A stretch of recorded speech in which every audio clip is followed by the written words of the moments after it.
Hi, I'm Paul Robichaux, Chief Technology Officer at Quadratech, and with me today is Tony Redmond. Hi, Tony. Hi, Paul. How's it going? It's just great. Let's get down to business. Sure. Office 365, it's changing rapidly. Yep. Microsoft is just changing things all the time. Yep. Let's talk about what that means to the people who have to administer and operate it.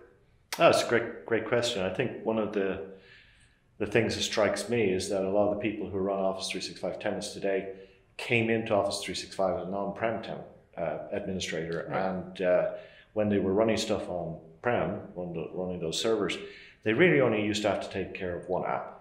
You know, people at that stage, Exchange and SharePoint, they were centers of their own ecosystems.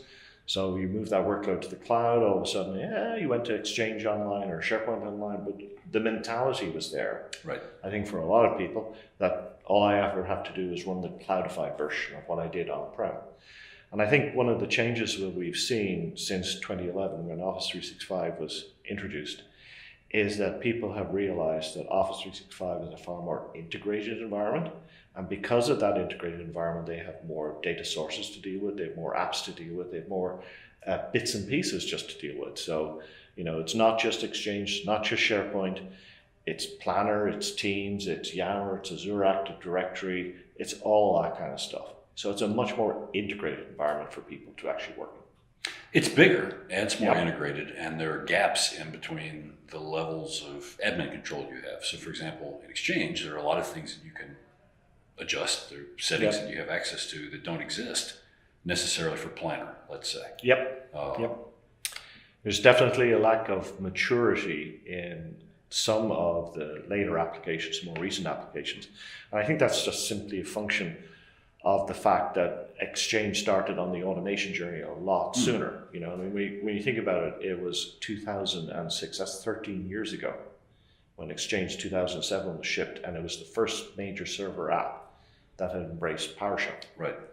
So before then, I mean, what we were doing, WMI automation and that kind of stuff. Oh yeah, WMI, CDO, that whole cornucopia of things that I don't miss at all. Yeah, but what's interesting then is that if you look to the future, you see commonality in automation through the graph. The question is whether or not the graph is ever going to be as approachable as PowerShell is to people who are not programmers. Right now, I don't think it's very approachable, but we'll see what tools come on in the future. That's a good point. Microsoft likes to talk about how they're positioning Office 365 as a platform and as part of their broader platform, and not just as a collection of workload silos.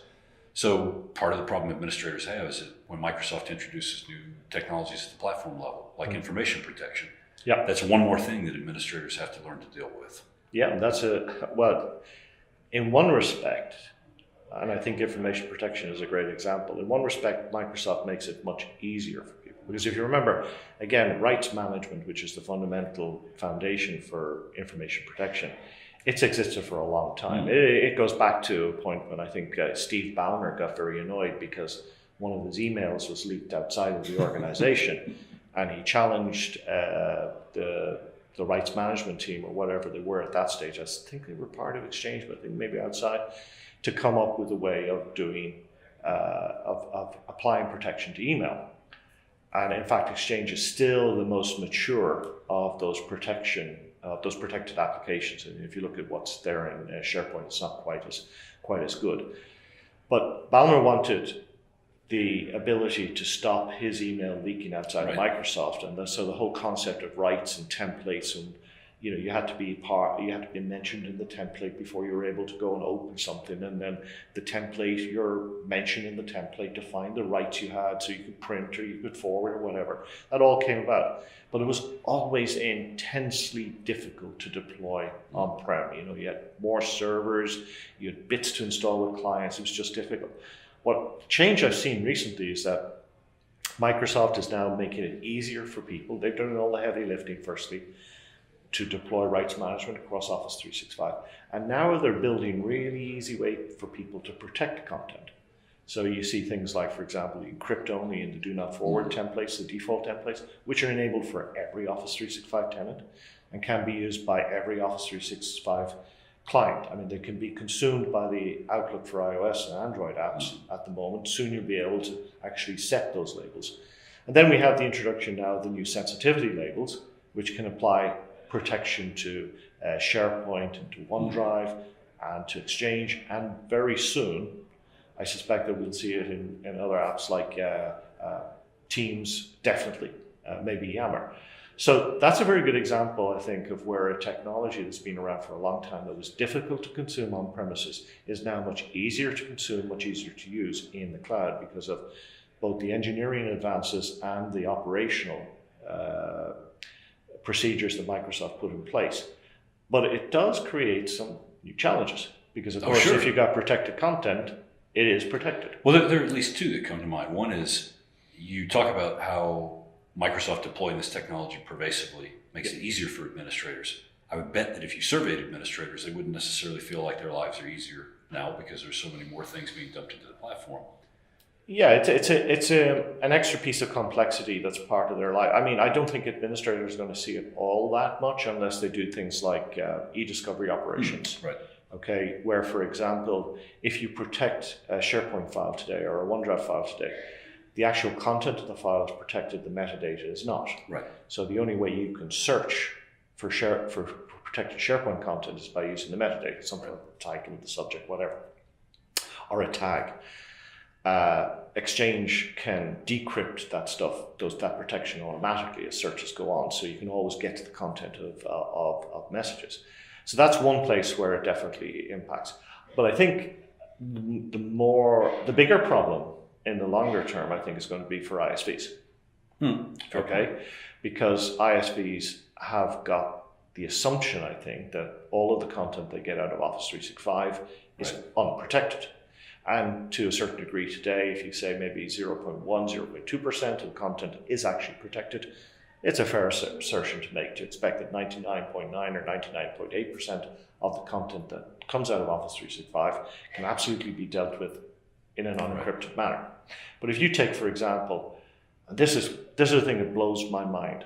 It blows my mind that people still believe that they can back up Exchange to a PST. It's still, you see companies. Does anybody genuinely believe that? I guess they do because. Well, there are companies out there that sell products to do this, and you know what? Protected email blows that out of the water because if you export information to a PST and then you take it away to a different company or whatever, you can no longer authenticate back to say, "Hey, I'm Paul, right?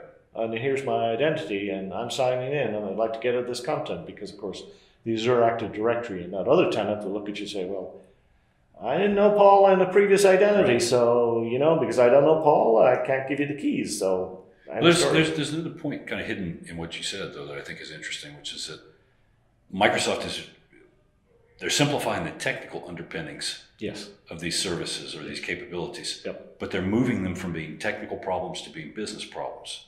Rights management used to be something that was a technical problem to implement. Very few people implement it. Now that it's more common, people will have business problems with things being unexpectedly protected or e-discovery or you name it, right? All the examples you gave are all examples of things that are not necessarily the administrators.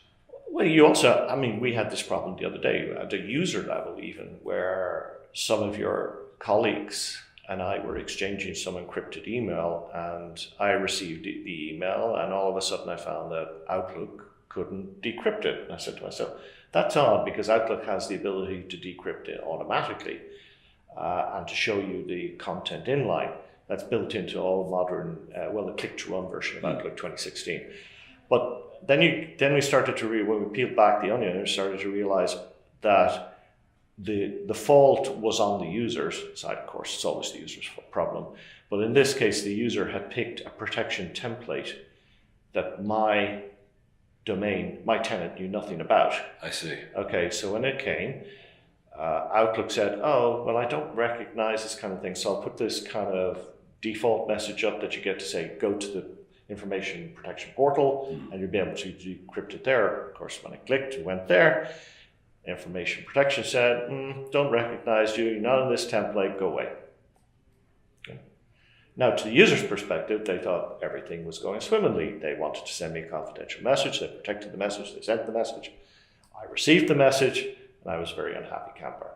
So, counterexample to your point of administrators making things easier, that's actually, or having things made easier for administrators. By Microsoft. That's a case where Microsoft giveth with one hand and they taketh away with the other. Well, they certainly gave, yes. That's one way of putting it, yes. It speaks to the need to come back again to where we started, have things change for administrators. Administrators firstly need to be aware of the change that's happening, these new features that are coming out, how they might be used, the fact that they turn up automatically in clients like Outlook, and then figure out with the business how they're going to use it. For example, should they just use the default encrypt only and do not reply, do not forward templates, or do they need specific scoped templates for their own business, which would say, for example, all board communications should be protected by this specific template that only board members can see. Should this template be used to protect all messages for the leadership team? That kind of thing. That's a real business situation. But to tie back to our original theme, we've moved from a world where an administrator's day-to-day job, she's designing DAGs or she's deciding how many disks to put in a server. Office 365 erases that. But now that same administrator has to be responsible for deciding how to implement information protection or how to make other decisions that possibly have a bigger impact on the business. Yeah, and this is just one example. Oh, sure, there are many others. Teams, for example, brings a whole new array of management issues, such as, for example, should you allow end users to create teams? Right now, I believe, and anybody who ever worked with public folders would say, do not, because you get scatty teams everywhere. There's the whole thing about a team's life cycle. What teams do you deploy? How do you keep them active? When do you decide that they've stopped being useful? How do you archive them? What methods do you use to archive them? You've got another thing then as well, just in terms of how people am I going to use dynamic teams? Because if I use dynamic teams, I may not be able to use some of the latest Teams features. The shifts thing, or Teams for frontline workers that they just shipped recently, that doesn't support dynamic teams. So there are all this kind of like detailed stuff at an application level that an admin now has to master, and they have to master it across all of Office 365. Being able to master it across workloads, being able to understand what the platform issues are, being able to automate, being able to report, those are all critical. Yeah, and a report is a really good example, because the thing is that if people are making a transition to something like Teams, they have to understand, is Teams being used by all of their users? Who's using it and who's not? And what are the effects on other workloads? Email would be a classic example, because clearly if Teams is being used for internal conversations, then you should see a drop off of email traffic and then an increase in Teams traffic. So there's all sorts of reporting, analysis, coaching of users, that kind of stuff. It's just makes Office 365 a really interesting place to live in. So administrators aren't going to run out of things to do anytime soon? Absolutely not. Microsoft will continue to give them challenges on a daily basis. If you need help meeting Microsoft's challenges, we at Quadratech have a broad range of automation, reporting, management, and security tools that can help you. So come to our website at www.quadratech-it.com to learn more and to see more from me and Tony. Thanks, Tony. No problem. Thanks.